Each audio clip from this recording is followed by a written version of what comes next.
No returning viewer, you are not insane. I have indeed already made a video on this very topic almost exactly 3 years ago. You see, I actually started working on the video ranking all the NEN categories based on how combat capable they are, and decided to start with specialization for reasons that will be made clear in the video. However, after a page and a half of scripting, I realized that I was still explaining what I think specialization is and how it works, instead of talking about how combat capable it is. You know, the actual topic of the video. So I decided that before releasing that video, I'll put out this one first, since, looking back on it, I definitely could have worded a few things better in that original one titled "Is Specialization Broken?" Plus, I have a few more arguments now, and generally think that my writing, editing, and voice work has at least somewhat improved in the meantime. Without further ado, let's get into it. In my view, specialization is plagued by one jarring inconsistency and one serious and kind of annoying ambiguity. To start, its very positioning in the NEN diagram is a contradiction, with Hizunavi explicitly telling Kurapika that the only reason it's placed between manipulation and conjuration being the fact that the users of those two categories most commonly undergo a natural NEN type shift to become pure specialists during their lifetime, hence why they're often symbolically allotted a 1% proficiency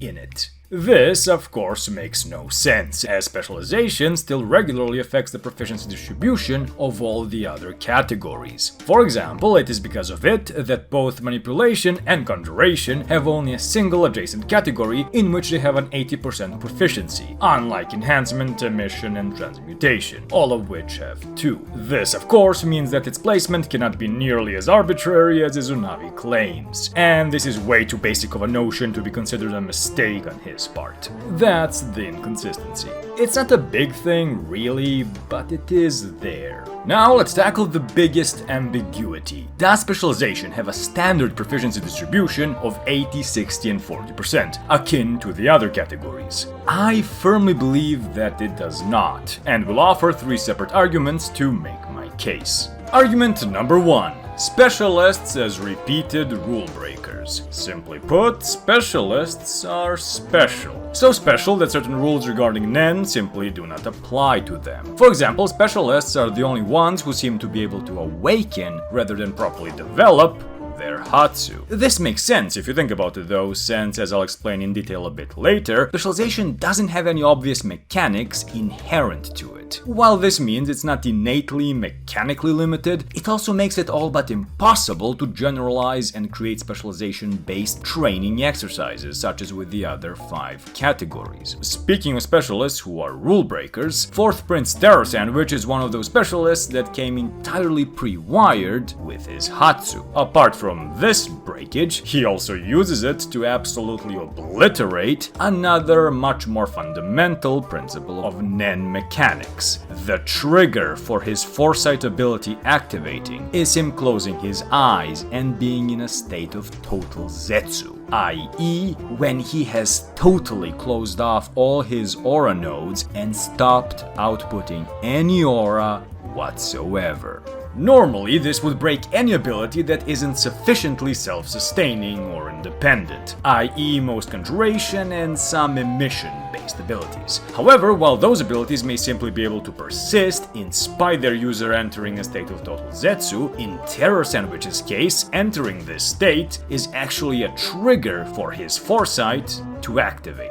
This is, of course, paradoxical, as there isn't any aura to fuel the ability. With that established, let's move on to a much more pertinent rule breaker. We already have a precedent of specialization specifically affecting NEN proficiency, namely with Kurapika. Now, while I say proficiency for convenience's sake, what proficiency entails is actually 3 separate parameters, those being level, force, and accuracy. Essentially, when Kurapika enters Emperor time, he becomes a special kind of specialist. While the level of the abilities he can create stays the same as if he were still a conjurer, his force and accuracy get a boost, as if he were an innate user of those categories. For example, example, even in ET, he still would not be able to create an emission-based Hatsu, which would allow him to phase through matter, as that's a level 8 emissive ability. And as a conjurer, his level cap with regards to emission is a mere 4. However, his force and accuracy with those abilities he could create up to that level, such as a simple enhancement-based healing Hatsu, would increase as if he were an innate user of that category. i.e., there wouldn't be any diminishing returns present when members of the 5 regular categories tap into a category that's not their native one.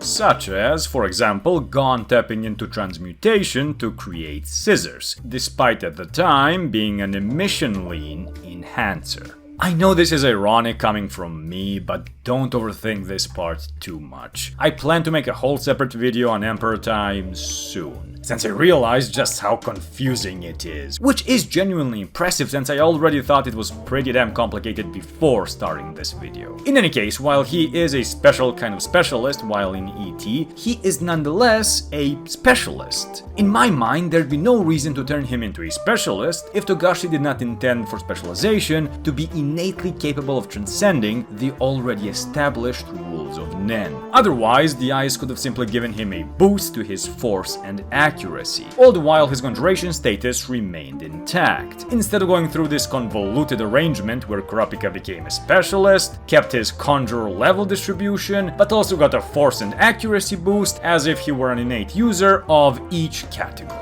As I said, there's a lot more to discuss here, like a 10-minute video's worth, so I'll be sure to deep dive into that relatively soon. Suffice it to say, taking into account all the unique ways specialists either bypass or break the established rules of Nen, such as being capable of awakening rather than developing their Hatsu, having their abilities activate while in a state of total Zetsu, and considering Togashi opted to make Kurapika shift to being a specialist while in ET, instead of just getting a simple force and accuracy boost, it can be argued that while perhaps not an inherent mechanic, since not all specialists do this, then an innate feature of specialization is its capacity to bypass the already established rules of the Nen system. Argument number 2. Specialists as glass cannons. If the regular ability distribution were to apply to them, specialists would have a mere 40% proficiency in enhancement. Having the definitively weakest proficiency in the one category, which is considered an absolute must in Nen combat, should absolutely make specialists stand out as particularly weak and susceptible to physical attacks and damaging abilities. This apparently glaring weakness is never brought up when discussing the category or its users, however. On the contrary, even very recently, Kurapika claimed being a specialist means that you're at a minimal disadvantage if your category is revealed, unlike with the 5 regular categories. Additionally, we see a hint pointing to this very early on, when Chrollo tanks multiple hits from Zeno and Silva, both of whom are emitters with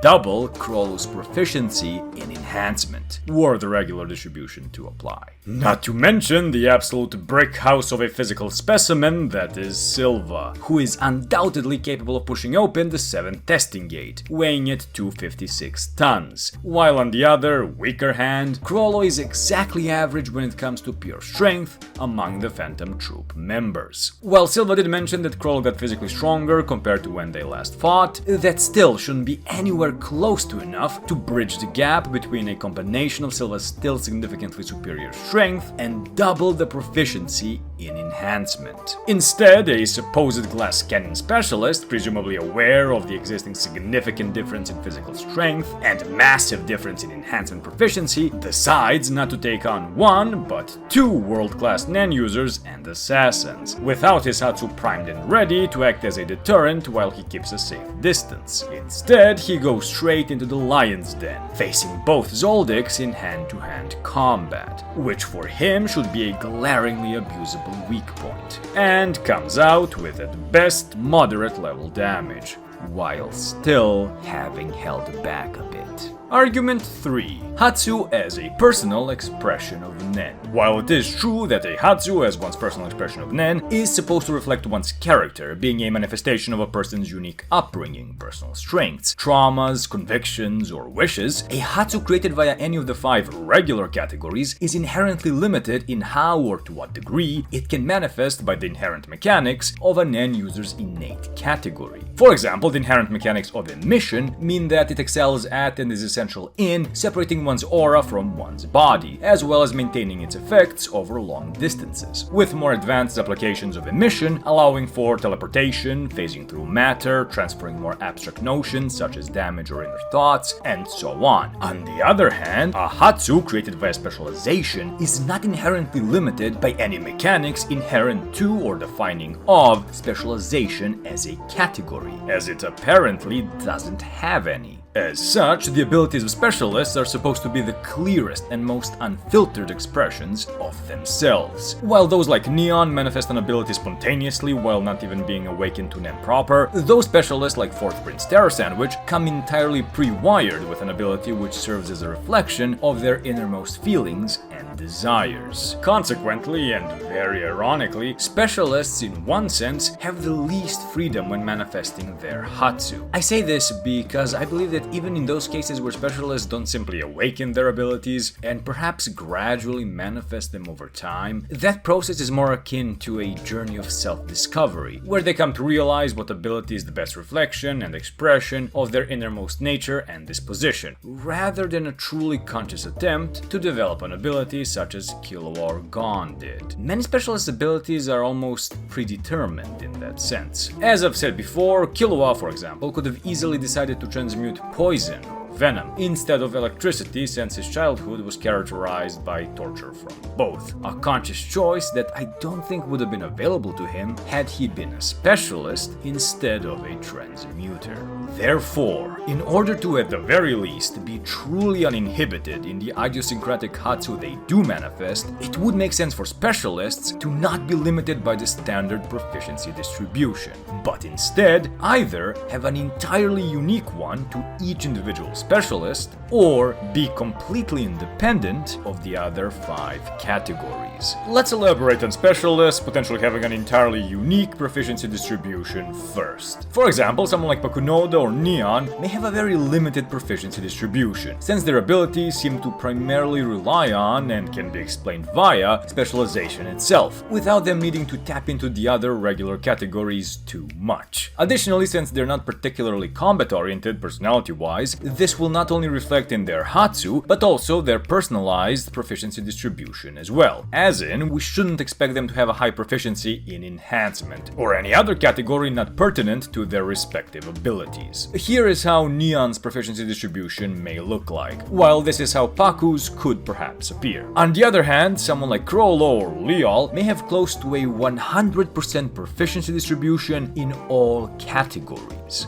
I know this sounds insanely imbalanced, and it kind of is, but hear me out. It actually isn't as bad as you may think. Yes, having such a high proficiency in the 5 regular categories would normally be OP, but I'm talking specifically in the case of specialists that acquire the abilities of others. Keep in mind that A, they have no other abilities apart from their ability acquisitioning ones. Specialists, in general, tend to only have a single ability due to how personal and intimate a specialist's Hatsu is to them, being an expression of the very core of their character. This should be especially true of those specialists with ability acquisitioning Hatsu. And B, this means that both Crollo and Leol would have needed to start out with a massive initial disadvantage, with them needing to fulfill their respective conditions to, in Crollo's case, steal, and in Leol's case, borrow an opponent's ability, as they had to face an opponent's Hatsu with essentially no Hatsu of their own. Please note that even if the difference in skill and Nen output is notable, facing an opponent's combat-oriented Hatsu without a Hatsu of your own is quite a serious stipulation and risk. The reason for their high proficiency in all categories is because without it, specialists with Hatsu acquisitioning abilities would be using those abilities at a significantly diminished proficiency, i.e. at either 80, 60, or 40%, unless the acquired ability in question is also specialization-based. specialist, of course. Since a diminished proficiency actually entails the diminishment of 3 separate parameters, i.e. level, force, and accuracy, this would indeed entail a very significant nerf depending on the category the Hatsu primarily uses. Judging by the fact that Chrollo never brought this stipulation up, even while over-explaining all his abilities to Hisoka just before their deathmatch, and seemed to use all the acquisition abilities without difficulty, additional stipulations, or at an otherwise diminished capacity, I think this is a valid assumption to make.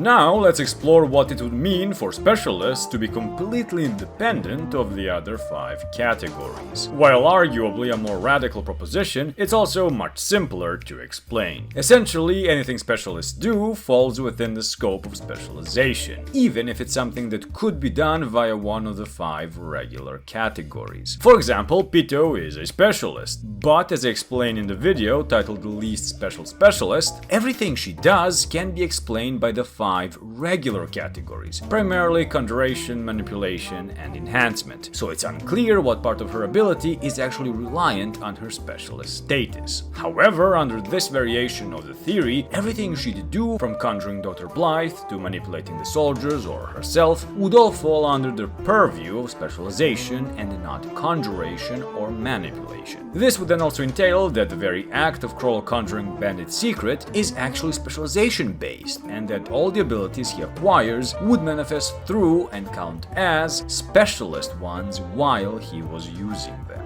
As such, proficiency distribution simply would not be applicable to specialists who would not truly have access to the 5 regular categories, with specialization as a catch-all category simply mimicking their effects when necessary. This last arc has shown us that neither ability acquisitioning Hatsu like Chrollo's and Leal's, nor mind-reading ones like Paku's, are unique to specialization. This means that while the Hatsu of a few specialists like Neon or Nanika are indeed only possible through specialization, many others are not necessarily so. Simply put, specialists specialize in producing certain effects, such as ability acquisitioning or mind reading, without needing to consider the limits placed upon them by the inherent mechanics of their native categories. For example, Lynch's mind reading via thought transference may be a level 6 emissive ability, let's say, the creation of which was made possible thanks to the advanced property of emission to transfer more abstract concepts, Lynch's own mastery of it, and her aura capacity and output. A specialist like Paku, however, most likely intuitively developed her own mind-reading ability and minimally tinkered with it to perhaps optimize it for the troops' interrogation purposes, without needing to go through the same hoops as Lynch surely did.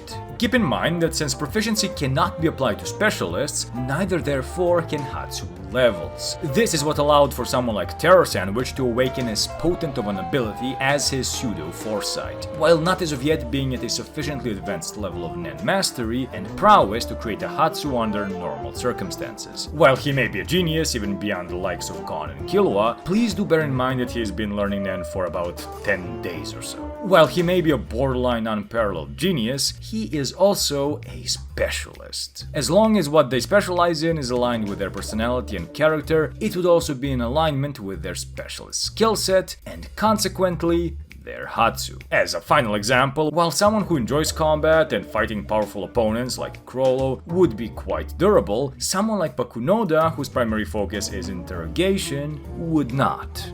In conclusion, based on the arguments of specialist as repeated rule breakers, specialist as glass cannons, and Hatsu as a personal expression of Nen, I postulate that specialists do not have a standard proficiency distribution, with them either A, being a part of the Nen system proper, but simply having a personalized proficiency distribution based on the unique nature of their Hatsu, or B, being entirely independent of the wider Nen system, with everything they do simply falling under the all-encompassing umbrella of specialization. Now, to be entirely clear, I cannot say with any certainty which of these two options is the way Togashi definitively conceptualizes specialization. However, I can at least point to one potential clue, as well as establish how we may yet find out in the future. One potential piece of evidence against specialists being entirely outside the Nen system is that Zeno actually refers to both Chrollo's Bandit secret and the stolen Fun Cloth as being conjured. As I said, if specialists are indeed outside the NEN system, everything Kroll does would fall under the purview of specialization, with it being entirely capable of mimicking the properties of the other categories. However, Zeno's comment points more towards specialists simply having a personalized proficiency distribution, instead of being entirely outside the system. While worth a mention, I don't think this comment alone is the nail in the coffin of this alternative by any means. Zeno could have either A. not known Kroll was a specialist instead of believing him to be a conjurer, which I doubt, or B. use the term in its basic meaning of create or materialize, and not in the context of conjuration as a category. I know it's not the most compelling reasoning, but what else was he going to say? That Kroll specialized the book and the cloak?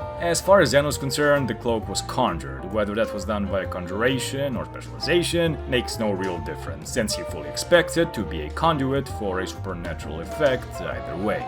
Finally, how could we get a potential answer to this ambiguity in the future? Well, Theta is currently teaching Terra Sandwich about Nen, as much as she doesn't want to. If at any point she advises him to train in exercises specifically meant for any of the other 5 regular categories, and that isn't meant to be a stalling tactic, we'll know for certain that specialization is not outside the Nen system, since that would mean training in the other categories would indirectly affect and boost his proficiency in specialization. If she instead says that she can't really assist him apart from teaching him the 3 of the 4 major principles, namely Ten, Zetsu, and Ren, along with the advanced techniques such as Gyo, In, Ko, Ryu, and so on, this will then point to specialization being entirely outside the system, since training in the other categories either wouldn't do anything for him or wouldn't really be possible because specialization already handles everything the other categories do, including enhancement.